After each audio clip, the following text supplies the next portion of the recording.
time.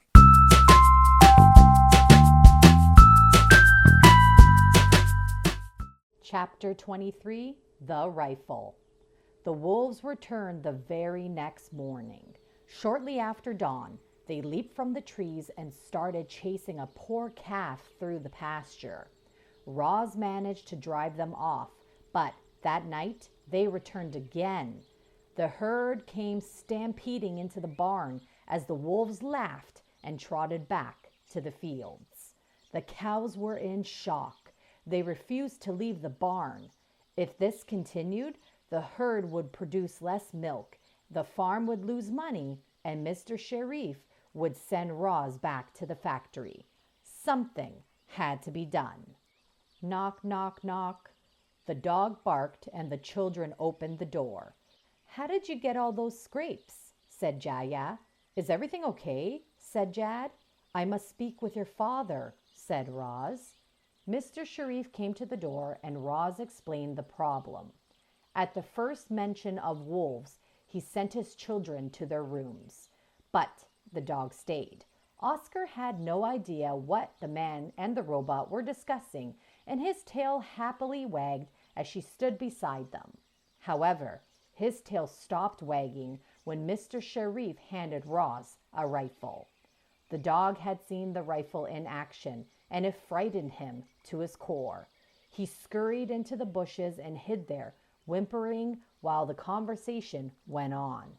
"What do you mean you can't fire a rifle?" the man yelled. "Roz, you're a farmer now, and sometimes farmers have to kill animals."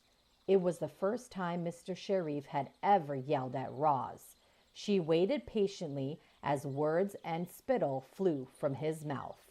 "My farm and my family are in danger, Roz. I order you to kill those wolves."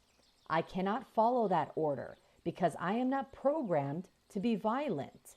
Mr. Sharif let out a heavy sigh. He knew Roz was right, but when he reached for the weapon, she wouldn't let go. The man stared at the robot. The robot stared at the dog. The dog stared at the rifle. Oscar was still whimpering and hiding in the bushes. Just the sight of that rifle sent him into a panic. It was hard to believe that such a fearful animal was related to wolves. But dogs are related to wolves, thought the robot, and her computer brain began buzzing with activity. She thought of dogs and wolves and rifles. She thought of Shadow, the wolf leader, and the long, straight scar on his side. And then she had an idea.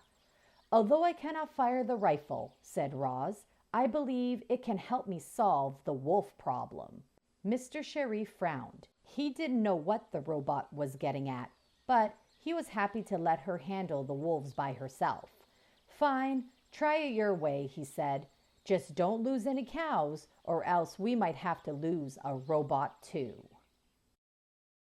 If you like that story and want to read along with many more, like, subscribe, and hit that notification bell to be notified when I post my next video. Bye, reading worms, and remember, keep on worming!